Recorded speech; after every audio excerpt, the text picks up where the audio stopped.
Isa lang natin sa ikalawang ratata. Si Yan. Ate Claire. Ratata! Ratsyadang tanong, tapatan at taran. Tahan. Tara na, mga atat.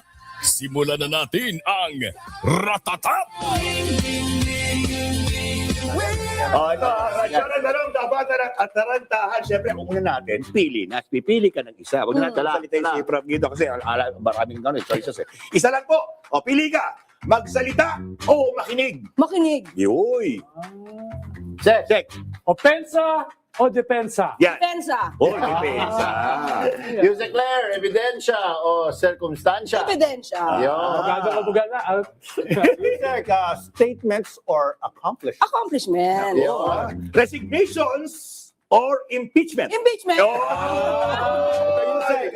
Facts or fiction. Facts. Yan. Yan gusto natin. Galing mo. Jurisdiction or conviction? Oh. Jurisdiction. Yan. Premonition, imagination, or hallucination? Wala. Ano po hirap? Parang premonition na lang. Premonition. Ay, kala mo naman, charot o trulalo. Nagtapa si Sentry Data Dentino, hindi niya mabanggit yung charot. Charot, hindi totoo. Hindi na alam kung ano charot eh. Charot, hindi totoo. True lalo, totoo. Okay. True or false. Unang tanong, Prof. Guido. Mahimbing ba ang tulog mo kahit maraming bumabatikos sa inyo? Yan. True lalo. Yan. Yan. Binabangungot ka ba kapag nakikinig ka sa pahayag ng mga bastos na abogado? Binabangungot. Ah. Wala sila eh. Ganun lang. Mali yan. Charot. Charot. Okay. Makinis ang mukha, pero barubal magsalita. O, magaspang ang mukha, pero may respeto sa kapwa. Ay, magaspang na mukha. Parang nilampasan si Alan. Nilampasan ako. Ay, sorry. Kapag nangiti ka ba, ibig sabihin natutuwa ka palagi? Yan. Nakangiti. Hindi, minsan nangaasar. Sarcasm. Bro. Ito, Yusek. Kaya mo bang manahimik kahit alam mo may mali na sinasabi? Parang hindi ko kaya. So, ang sagot ay Charot. Charot. Okay, ako. Taken na ba ang puso mo? True lalo. Yusek Claire, charot or true lalo, kaya mo bang patawarin Yan. si Digong? Yan. Hindi naman siya sa akin nagkasala. True lalo. True lalo. Si Sek naman. Kaya mo ba mahalin si Vice President Sara? Charot. Thank you. Masyado. Mahirap talaga sa akin. Yun ang tanong mo eh. Mahirap ituwid kung mali. O ano naman. Ituwid mo, diba? Talagang latak-latak tayo talaga dito. Pinagpawisan ako doon. Pinagpawisan ako. So, yung sa lahat ng mga binabanggit mo, on air, di ba? On air. Pero yung sa off-air, kunyari, no, pag nasa sarili ka lang yung tahanan, ano yung nakikita mong, sa mga kaibigan lang, ano nakikita mong dama nila sa gobyerno natin at sa hinaharap nito? Siyempre, pagkaibigan ko, naniniwala sila sa sinasabi ko. Naniniwala sila kung ano yung kinukwento ko, nagiging trabaho ng Pangulo. Yung mga dati na hindi nila alam kung gaano kasipag yung Pangulo, siyempre blinded sila eh. O, kumbaga, bulag sila kung ano yung totoo. Pero pag sinabi ko na ito talaga, mas nabibilib sila kung ano nangyayari sa gobyerno. So, pero siyempre yung mga bulag na sa katotohanan, mahirap na yung iba, ipapanuwila. Magka-follow ako. At paano nabago yung buhay mo ngayong naging spokes ka, yung sa dati? Anong naging iba? Wow. Siguro maraming nagpapapicture. Celebrity na celebrity. Parang kagabi sa party ni Jay Tariela. Pinagkaguluhan si... naman. Ay, pero ito yung totoo Kasi pinsan pag pinupuri or binabati ako, nagpapapicture, natutuwa ako sa kanila kasi parang na-appreciate nila ako, pero nasa-shy ako. Mas nasa-shy ako na parang, uy, talaga ba to? Parang nahihiya ako sa sarili. Pero pag binabati ka, do you get it na parang, is it because na lagi ka nakikita? Or is it a manifestation din na may tama kang ginagawa? Tingin ko, oo. Alam mo kung bakit? Hindi naman sila lalapit sa'yo kung alam nilang Actually. mali ka eh. Actually. So pag lumalapit Ay. sila, yan. Hello? Hindi nga. Seryoso? 10K viewers. Tindi na Yusek Claire talaga nagdadala eh. Grabe. Baka lahat sila gusto magpa-picture. Pero Yusek, may nakamit ka na rin ba na yung bumabati ko sa'yo, yung parang Wala pa. So, wala. Siguro baka nahihiya sila. nahiya sila lumapit sa'yo or natatakot? Natatakot. Ewan ko. Sabi ni Christian kanina para daw pag nagbe-briefing ako, parang lahat daw ng taga-media, parang hindi naman, mabait naman tayo. Ano sa akin, sa Centris Market, may lumapit sa akin. Sabi sa akin ng baba, I don't like you. Ay, ganun. Ang sagot ko naman sa kanya, you're not alone. Galing na galing. You're not objective. You're biased. Sabi ko sa kanya, that's true. Yeah! Sabi na galing, ay, matanda. Sa DBS. Kaya ang hirap, Nagkamali. ang hirap batikusin itong programa to.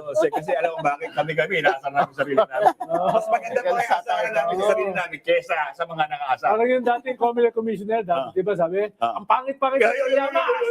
Kahit bakla, walang papatid. Sabi sa akin, Sabi mo. totoo yun. Lalo na ako ang nagsabi, napakaganda. Lalo na galit. Eh, tika na, mabatikos ka, anong relos mo? Hoy, Anong relos mo? papakita. Siyempre. Ano? Di yan Rolex. ha? Ano? Di yan Rolex. Ano? AP lang. Ayaw itaas eh. Hindi ka pa rin-respeto kasi hindi Rolex. Pero ikaw, Ah. how do you handle ito mga nababash? Okay. Kung si Yusek nakita natin ganyan eh. Ikaw pa paano? Hindi ko talaga sila pinapansin. Yun lang talaga. Katulad niyan, di ba sabi ko sa inyo, nung pinost yung sa PCO na memorandum, may mga nakita kaming comments. Sabi ng isang taga-PCO, isang USEC, sabi niya, guys, sabi ko, wag mo nang pansinin yan, trabaho nila yan. Yes. Sabi ko, ang importante dyan, we are compliant doon sa sinabi ng Pangulo. So, wag mo nang pansinin yan, yan talaga, binabayaran sila for that. Yun ang mindset eh. No? Yun. Pero sa labas, pag lumalabas ka, are you a private person o meron ka ring... Hindi ako masyado malabas eh. Hindi talaga. Hindi ako malabas. Lalo ngayon, austerity, di ba? Kailangan magtipid. Kailangan magtipid ng energy. Pero nagbibisikleta ka. Ngayon, hindi na ako lalabas. Ayun yun, naisip ko tuloy, baka naman ginamit niya yung brains niya. No carpooling, wag ka na lumabas ng bahay. Eh, noong una ko narinig, kala ko joke eh. Seryoso pala eh. Kaya ayoko nagsasalita doon. Natitrigger tong dalawa. They're feeding off each other's energy. Correct. Diba? Oo. Hindi, saka isa pala. Sabi nila, Sige bakit? Sabi niya, bakit na parang nagbo-blooming? Kasi kung humaba na yung hair ko, Yeah. at saka yung pambabash nila, vitamin E ko yun. Yun. Energy. Energy pala. Vitamin energy. Akala ko etchos eh. Saka si Pangulong BBM, medyo marami nagsabi na very styled yung outfit niya. Dapper. Very dapper daw. Nakatap pa. Dapper. Very dapper daw. Pati nilahin na nila. Yeah. Umakyang nga doon sa Camias Mountain. The famous Kaya mo yun? Kaya. Kahit si Vince Dizon, dati ko Yusek. Di pwedeng pagawa sa akin yun. Talaga may umak pa rin eh, no? Si Vince Dizon, dati kong Yusek. Talaga may umak pa rin eh. Sek Vince. Magandang hapon sa'yo, Sek Vince. Diyos ko, day. Parang may dumaan na ang hail ulit. Hindi na natin alam ang Hindi si gagawin. Sasot yung dumaan. Dahil ito si Topacio.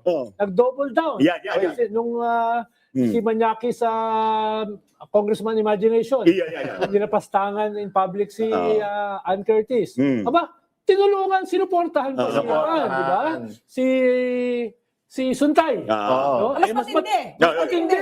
Mas matindi, di ba? Hindi ko na nga mabanggit dito, nakakahiya. Very uncomfortable Aba, moment. tinipensahan naman siya ni Sasot kahapon. No, na binanatan yung biktima. Binanatan si Jasmine. Sinanatan na talagang Diba? walang kaalam-alam, walang Ba't kayo ginagawa. nagsusuot ng sexy? Di ba nag-iimbita kayo ng pagnanasa ng mga lalaki? Don't get me Ganun ang started. sabi, di ba?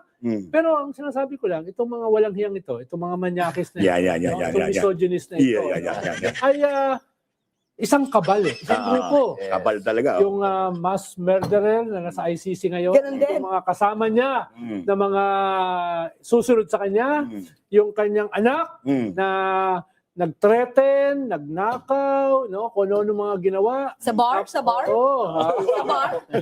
Tapos itong mga iba pa niyang mga kalyado, di ba? Ng mga chinadors. Yeah. Tapos itong mga manyakis, hindi mo na mapansin, isang grupo lang yan. Diba, isang Actually, grupo, lahat, isa lang. pare-pareho sila sa isang Isang pakay. tropa lang sila. Oo. Tapos, nagnanasa pa sila na makabalik sa gobyerno sa 98. 28. At 28. Pwede. Ay, machine na kailangan dito. Habang tayo doon. Sa 28, di ba? Di ba? Ano klase naman tayong bansa, di ba? Kung ibabalik natin yung mga ugok na yan. At saka di ba? kung iniidolo yan ng isang tao, anong ibig sabihin diba, sa mga sumasamba dito sa mga... Ano? ano ngayon? Pinalik yung tayo. Pinalik yung Tawag sa mga Ano? Ako alam ko. Yeah. Diba sabi mo, mga, ugok, walang hiya. yung tawag dyan, mas bastos. Yeah! Eh, pag sinasabi natin mga viewers, wala tayong pinag-usapan kundi pa mabati. Anong tingin mo naman sa future ng Pilipinas? Ano bang ideal for you which will happen? Siguro yung sabing 2028. Ano bang ideal sa atin na dapat natin bigyan naman ng pansin sa kinabukasan? Hindi, unang-una, syempre, if we're talking about 2028, dapat pumili tayo ng leader na maayos. Leader, nagagamit talaga ng magandang pagdedesisyon, gagamit ng utak, gagamit ang puso, Yes. at may pagmamahal sa sarili mong bansa. Yun. Kasi pag hindi mo dun sinimulan, talaga mabebenta tayo. Dire-diretso. So, sa akin lang, sana pumili tayo sa susunod na eleksyon ng leader na magmamahal sa sarili nating bansa. Kasi pag nagmahal ka sa sarili bansa, lahat gagawin para sa taong bayan. Yes. Yun lang yun eh. Yun yung pinaka-keyword dun eh. Magmahal sa sarili niyang bansa. Saka On hindi a personal note, Yusek, after nitong term mo as a spokesperson, alter ego, Yan. ano ba nakikita mong gagawin mo? Yan. The answer is clear.